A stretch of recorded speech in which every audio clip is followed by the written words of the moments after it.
Stone Cold, the Hellraiser is back! Here we go! Evolution of the Shield! John Cena versus the Showstopper! Hulk Hogan and The Rock in the same ring! You will never take my place at the head of the table! Undertaker! On the Hell's Gate submission! Oh my God! What?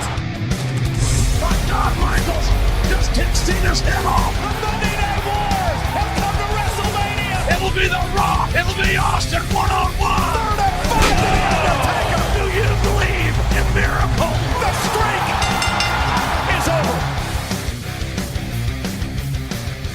Hey, what's going on, guys, and welcome back to WWE Retro on the WWE podcast on this Friday, June 23rd, as I'm actually recording on the 22nd, but by the time you guys are going to be hearing it, it will be the 23rd, as we are just 1 week away from the Money in the Bank event, the Bloodline Civil War, a great tagline, great marketing, as Matt and I have discussed in the past week, and it is shaping up to be a pretty good card. Albeit you wish the world championship, or the world title is actually being defended, but you'd wish that the undisputed championship would have been defended on Roman Reigns' side. But it is one of those situations where the storyline is taking precedent over the championship. And you know what? You could let it slide sometimes in instances like this. Although you do want the most prestigious title in the company to typically be defended on pay-per-views. But we're not here to talk about that. We are here to talk about rivalries, or not rivalries. My God, we're throwing it back, eh? Back to my old show, Rivalries, which, I mean, I guess we could talk about rivalries on Retro. Retro costs more of a broader net, but we're not talking about a rivalry today. We are talking about Mick Foley's post-in-ring retirement career. So what does that mean? Obviously, Mick Foley had matches well into the 2000s, but he actually retired in early 2000. And his final match, or I think he was actually when he faced Triple H at the Royal Rumble in 2000, but then he came out of retirement for the Fatal 4-Way match, McMahon in every corner at the WrestleMania 2000 event. So so we have a hard kind of benchmark here. We are going to be covering everything from Mick Foley post 2000. And we're not going to get into his TNA stuff. We probably will touch on briefly what happened in the 2010s, but it's mainly going to be from 2000 all the way into about 2007 when he would come back periodically for some events. Well, the first thing that Mick Foley did in his post-in-ring career was really get involved as the commissioner in WWE. And if you remember, in the pre-general manager world, there was the WWE commissioner. You had Sergeant Slaughter, you had Shawn Michaels, and then in the year 2000, you had Mick Foley. And Mick Foley didn't last long as commissioner. He certainly was a lovable, non-heelish type of authority figure, which was a nice change of pace, especially after we were so accustomed to Vince McMahon after all those years as the heel authority figure, as the on-screen and real-life owner. But Mick Foley brought a different element, a nice element, a charming element, a lovable element.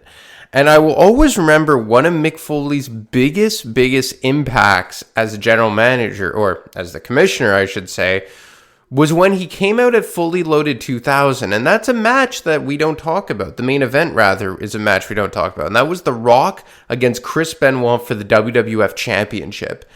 And it was actually the first time Chris Benoit had won a world championship. Or so we thought until Mick Foley had something to say about it.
The winner of this match, as a result of a disqualification, and new World Heavyweight Champion, Chris Benoit. What the hell is that?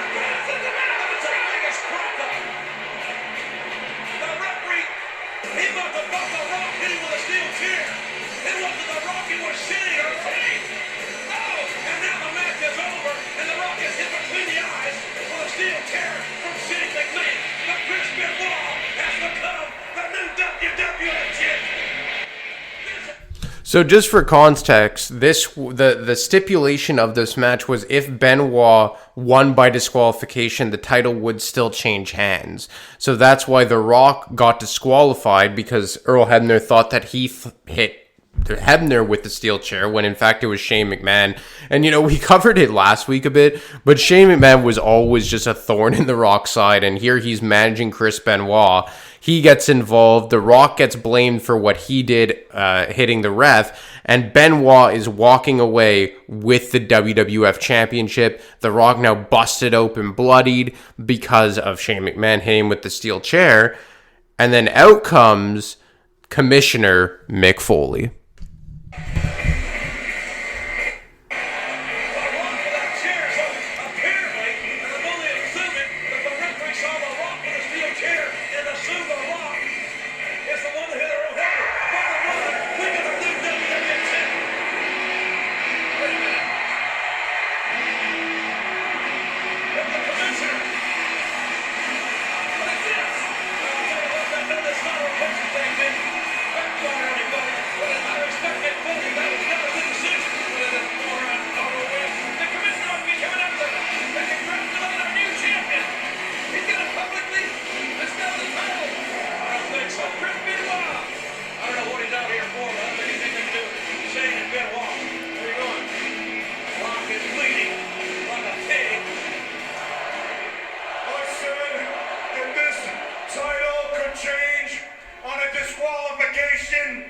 But I sure as hell didn't see a disqualification. No, you're right, Nick. Nobody in Dallas, Texas saw a disqualification. There was no disqualification. So as the WWF Commissioner, Earl Hebner, I am ordering this match to continue. That's the right call. That's the right thing to do. There was no disqualification, and the Rock, Ryder, and Cody said, just bring it. And that's kind of Mick Foley in a nutshell, right? The greater good, always looking to do the right thing, and he restarts the match, and The Rock retains the WWF Championship. And that was kind of Mick Foley in a nutshell as the WWF Commissioner. He also makes the Armageddon Hell in a Cell, the 6-man match with The Rock, Steve Austin, Triple H, Rikishi, Kurt Angle, and The Undertaker. And Vince McMahon was trying everything in his power to stop that match because of all the risks that would come with his investments, with his superstars. And when Vince comes out with that pickup truck to try and drag down the cage or the cell, and Mick comes out, throws him out, and it was a nice run for Mick Foley as the WWF Commissioner, and a role that he stepped away from, I believe, in late 2000.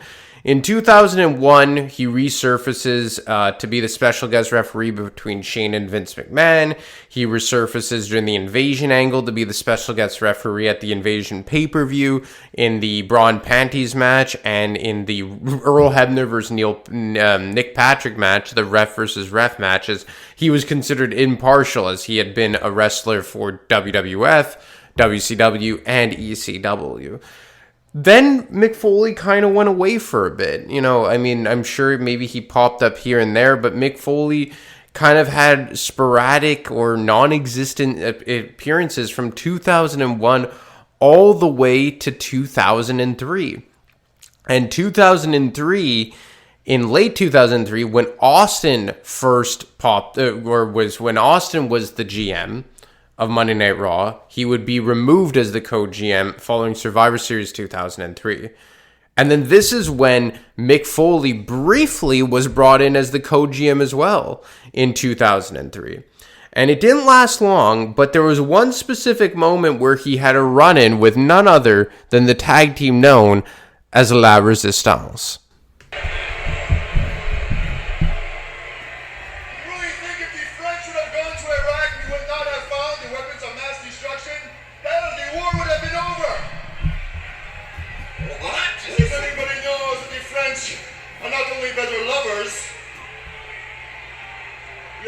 Fighters as well. Come on. You see, Mick, Eric Bischoff had assured us that our jobs are safe. So now it's our turn to humiliate you. Starting with you saluting the French flag. Oh, come on. Right here, right now. But Eric Bischoff said La Resistance jobs if are you don't, safe. je te prie, mon ami, we will introduce you to a beating French style. Wait a second, let me get this straight. You want me to salute the French flag right here, right now?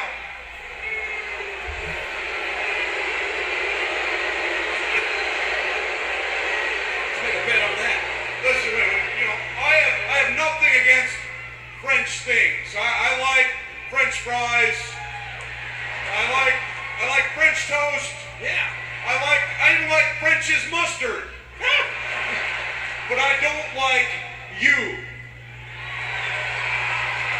So if you think you can beat the crap out of me, you go ahead. But I sure as hell am not going to stand here in Anaheim, California. Go to the United States of America and salute that damn flag. You think you can beat the crap out of me? You bring it out now, but I'm not saluting the French flag. Listen, I get it, Mick Foley. You have no problem with, how do you say, kicking your ass. Uh-oh, look out now. Here comes 2-on-1. Here goes Mick Foley. Just something now. What? What the hell is this? They are. Oh my God, it's the Rock. The great one is here. And he's all American.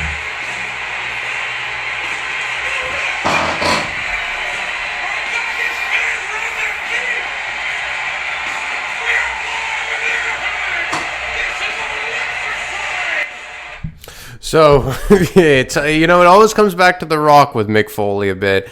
But obviously, La Resistance about to do a 2-on-1 beatdown with Mick Foley, and The Rock comes out.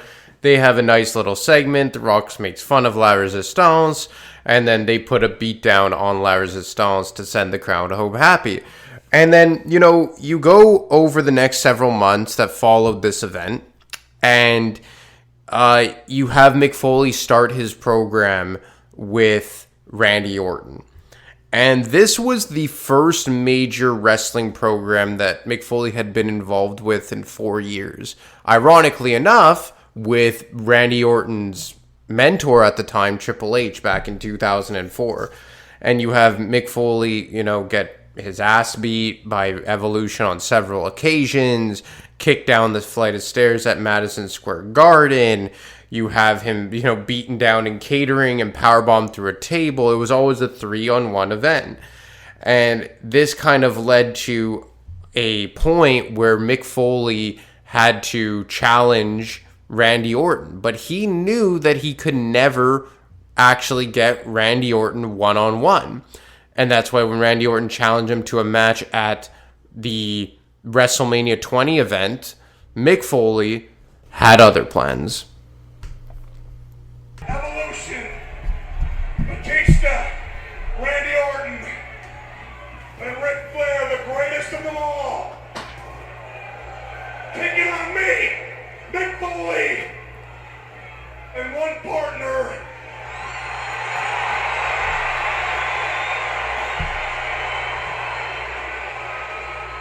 Of my choice. It's not going to be 3-on-1 anymore, Flair. It'll be 3-on-2. What's it gonna be? Mick, I I realize that since you got no friends in the back that you're going to need a special partner. And I've heard the rumors, and from the sound of it, these people have heard the rumors too. Would you go ahead, Mick? You go ahead, Mick. You go to a payphone. You go to a payphone, you call Mr. Big Shot, Mr. Hollywood. You tell him that you two are on. And then, while you're on the phone with the Mick, do me a little favor, tell Mr. Walking Tall that after WrestleMania, neither of you two podcasters are gonna be walking after we're done with you. Go ahead, Mick, go back. Call him. Tell him, Mick. I'm gonna call him now. Yeah, you call him. You tell him what I said. Wait. I think I've got a little bit better idea.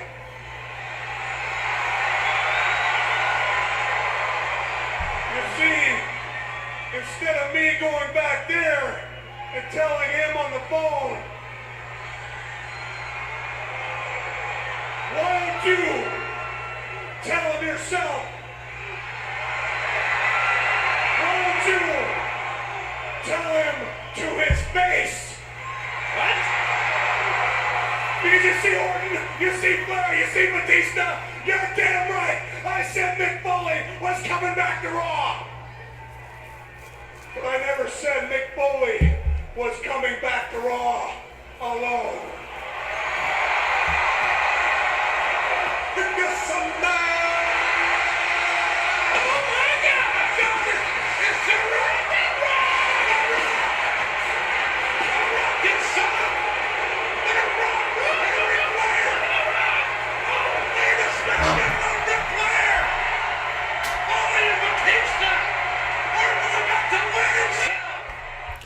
So, once again, Mick Foley gets himself into dicey waters in an outmatch situation and is bailed out by The Rock. And you're probably saying, why does every clip that you're putting in include The Rock here? Well, it's simple. It's because to this point, Mick Foley had really only been involved in physical altercations when it featured The Rock or it featured someone else. And that had kind of been the story for the last 4 years since he retired from in-ring competition. And that was until WrestleMania 20, when he and The Rock teamed up to face Evolution, a match that Evolution would come out on top. Now, after this, he would have a one-on-one match with Randy Orton at Backlash, a match that he would ultimately lose, a match that was for the Intercontinental Championship. So now, 4 years post his in-ring retirement, Mick Foley had gotten his first match under his belt in the tag team capacity and his first singles match under his belt against Randy Orton, one that he lost. 2 more years go by, or about a year and 7 to 8 months, I would say. Mick Foley resurfaces in early 2006 and starts his program with Edge. And lo and behold, this would lead to Mick Foley's first WrestleMania match, a singles match, I should say, his first singles match at WrestleMania since 1999. So a 7-year layoff, because his prior one at WrestleMania 20 was a tag match, and the one before that was a fatal 4-way with the Big Show, The Rock, and Triple H. So his first one-on-one match at WrestleMania in 7 years, and this time in an Extreme Rules capacity. And I gotta tell you, him and Edge left it all on the line in this match. You guys know the story, you guys know the ending, but when you really listen to it, it hits all that much differently.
So now Mick Foley had yet another match under his belt, this time a hardcore fashion. He came back, he looked like he had lost some weight, he looked like he was just overall better, you know?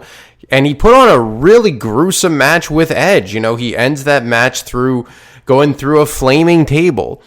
And you think, okay, is Mick Foley going to ride off into the sunset like he did 2 years prior in similar fashion against Randy Orton? On the heels of an Extreme Rules, hardcore, whatever match you want to call it, street fight, a match that had no constraints. But no, he stuck around and he continued his program with Edge, and they were scheduled to have a rematch of a hardcore fashion in May. Mick Foley comes out and he says, we're going to inject some ECW into this match. And he says it's going to be a triple threat between him, Edge, and Tommy Dreamer. And this is where Mick Foley took a turn that we had never really seen before, and one that kind of signaled that, wow, this is a different version of Mick Foley.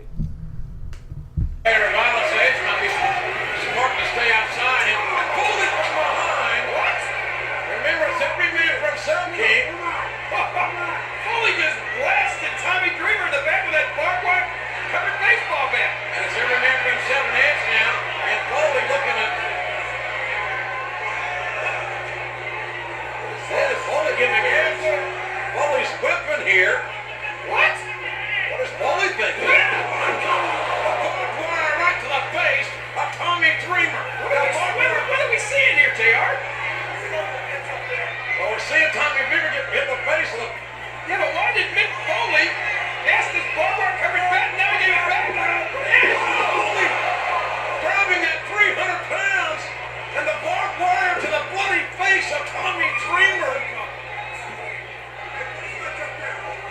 I don't get this. Why did Mick invite Tommy Dreamer to this triple threat match? No!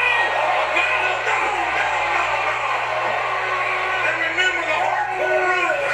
There are many rules. You can't be disqualified. And Dreamer is bleeding profusely at the hands, quite frankly, of both Foley and Edge. I don't understand what we're doing here. I mean, it's almost as if Edge and Foley are working in concert here. How would that be? That I don't understand. Not that I mind, because I'm certainly not an ECW fan.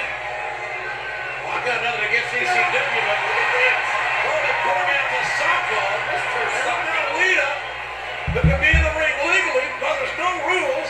Foley's got the Mr. Sock on him, and Dreamer is busted wide open. And Foley now, the mandible claw of Mr. Socko jammed down the Tommy Dreamer. Spear taking down Dreamer. The cover. I don't believe my eyes. What have we just seen here? Kenny lead up to a huge smile. He's clapping. Foley with Mr. Socko on, smiling to Edge. Look at that. Can you explain this to me, JR? Mr. Socko, bloody Mr. Socko.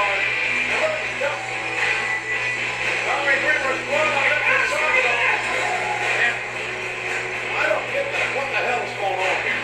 Mick Foley shaking hands with Edge for the second week in a row. Foley, the man that brought Dreamer in this triple threat hardcore rules match. And Mick was more of a handicap match. And speaking of hand, Mick Foley just kissed the hand of Lita.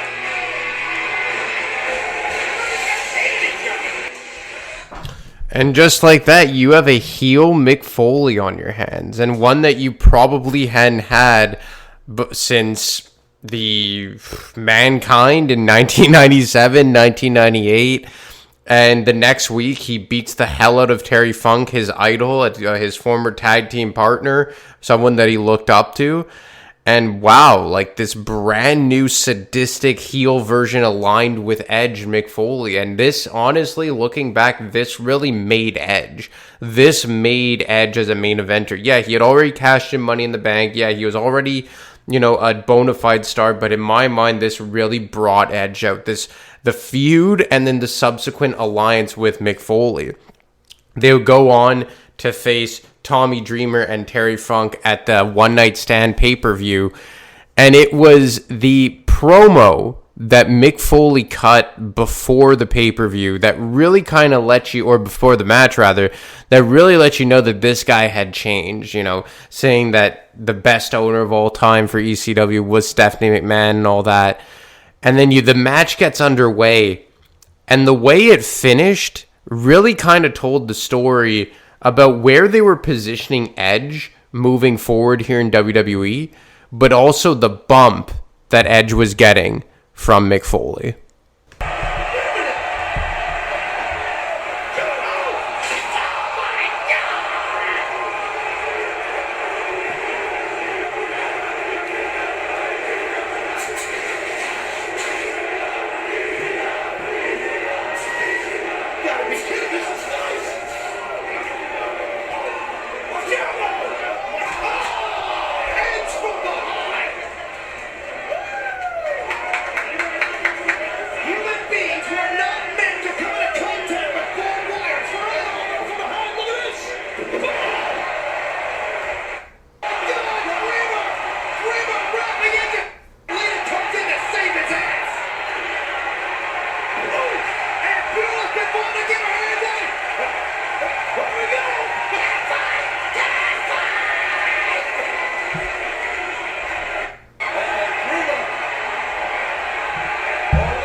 And that's a massive win for Mick Foley and Edge, and, you know, their partnership would, you know, go on for, I don't know how much longer, because Edge would get back into the WWE Championship scene, and Ric Flair and Mick Foley would actually start to get engaged in a program that I think that spilled all the way into Impact Wrestling as well.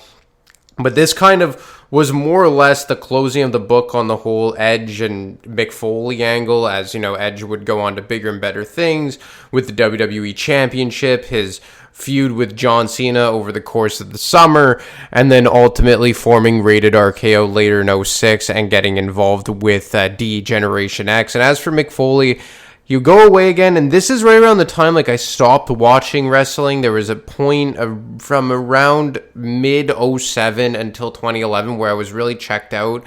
But I'm pretty sure Mick Foley had a stint on the SmackDown commentary team alongside Jim Ross.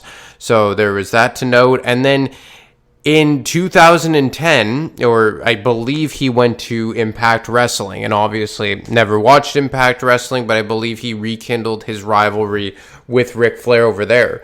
But in 2016, he would make his return to the company, firstly at WrestleMania 32, where he, Shawn Michaels, and Steve Austin would beat up the League of Nations and then have a bit of fun with the New Day. And then he would become the Raw general manager under Raw commissioner Stephanie McMahon. And that was a good little run that he had all the way up until, I believe it was the lead up to WrestleMania 33, where Stephanie and Triple H would fire him. But I thought he could have had a better run as Raw GM. He always played the babyface authority role pretty well, I must say. But since being fired, obviously on screen, from his role as Raw General Manager 6 years ago, we haven't seen much from Mick Foley. But just to show you that he kind of did all that you could have expected him to do after retiring in 2000. You know, he was the babyface commissioner, came back as the co-GM, had a tag team match alongside The Rock, his longtime friend, several one-on-one matches in hardcore fashion against the likes of Randy Orton and Edge, in a lot of ways making those guys along the way, then having a heel turn, aligning himself with Edge, going against the grain and his heritage in AEW, or ECW, I should say. You know, SmackDown commentary team, back as Raw GM.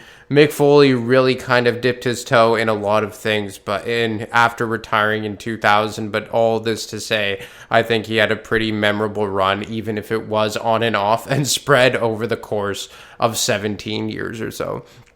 Anyway, guys, that's all I got for you today. I hope you enjoyed the review of Mick Foley's career post-retirement in 2000. As always, you can get me on Twitter at ADeMarco25. You can get Matt on Twitter at Wrestling_audio, or you can email him each and every week for the WWE podcast mailbag. Anyway, guys, enjoy your weekend. If you're in Quebec, enjoy the long weekend of Saint Jean-Baptiste. And if not, just enjoy your regular weekend. First weekend of summer, I will be talking to you next week. Thanks for listening to the WWE Podcast. Don't forget to subscribe on your favorite podcast app so you don't miss a show, or head to WWEpodcast.com. And for all of these shows ad-free, head over to patreon.com/WWE Podcast. Until then, we'll see you next time.